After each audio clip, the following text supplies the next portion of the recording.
Chairman কাকা, আমার কোনো দোষ নাই। এই মহিলা আমার প্রত্যেকদিন রাইতে বেলা ফোন করে বাড়িতে রাখতো। সি সি সি সি সি, আমার এলাকায় এগুলো হইতা স্যার, আমি জানি না। এই বেয়াদব মহিলা, এই পোলা যা কইতেছে তা কি ঠিক? চেয়ারম্যান কাকা, আমার কিছু করার নাই, কারণ আমার স্বামী বিদেশ। ও তাইলে ভাবি আপনার তো কোনো দোষ নাই, এই শালার বুদ্ধ সব দোষ। হ্যাঁ চেয়ারম্যান সাহেব, ভাবির তো কোনো দোষ নাই, যত দোষ হই সুদ না।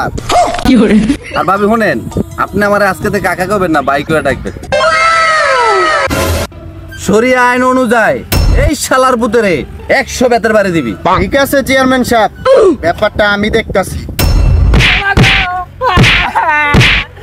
ওরে মারেন, ওরে খুব মারেন, ও অনেক বড় লুচ্চা, ওরে মারেন। থাম থাম, আর মারিস না। আচ্ছা ভাবি, তাহলে বিচার তো করে দিলাম, তাহলে আমুন একদিন আপনার বাসায় চা খাইতে। রহা নেই যাতা।